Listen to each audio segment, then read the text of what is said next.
ప్రవీణ్ పగడాల గారి గొంతును ఈ భూమి మీద ఉన్న నరుడు గొంతు నులిపి ఆపినడు, కానీ ఆయన చనిపోయిన తర్వాత ప్రపంచమంతా ఆయన గొంతు వినబడుతుంది. ప్రపంచమంతా ఆయన గొంతు వినబడుతుంది. ప్రతి దేశంలో ఆయన గొంతు వినబడుతుంది. ప్రతి రాష్ట్రంలో ఆయన గొంతు వినబడుతుంది.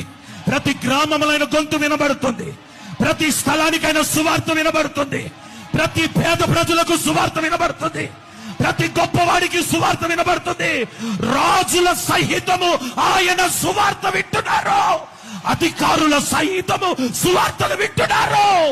ప్రపంచ దేశంలో అధికారులు, నాయకులు ఆయన సువార్తను వింటున్నారు. ఒక నరుడిగా నువ్వు గొంతు మాత్రమే ఆపగలిగినవు, కానీ సువార్తను ఆపలేకపోయినావు కదా. ఎవడు ఆపలేడు సువార్తను. ఏ మనుష్యుడు ఆపలేడు సువార్తను. ఏ వ్యక్తి ఆపలేడు ఆ సువార్తను. యేసు నామములో ఈ సువార్త ప్రజ్వరిల్లి ప్రబలిల్లునుగాక. నేనంటాను, ఈ భారతదేశంలో దైవ సేవకుల నోర్లు మూయించడానికి ఎన్ని ప్రయత్నాలు చేసినా ఒక్క సేవకుని గొంతు నులిపితే కొన్ని లక్షలాది సేవకుల నోర్లు తెరవబడబోతున్నాయి. సువార్త ప్రకటించబడబోతుంది. ప్రజలలోనికి వెళ్ళబోతుంది. కోట్ల మంది రక్షణలోనికి రాబోతున్నారు.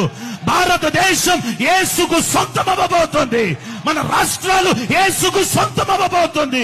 ప్రతి ఒక్కరూ యేసు రక్తమే జయమని కేకలు పెట్టే రోజులు రాబోతున్నాయి.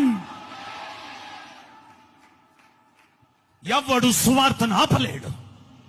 ఎవడు రక్షణను ఆపలేడు. హల్లెలూయా, హల్లెలూయా, హల్లెలూయా, హల్లెలూయా.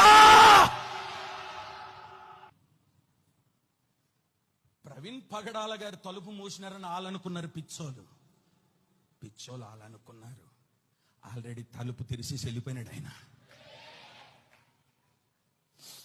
స్తోత్రం చెప్దామా?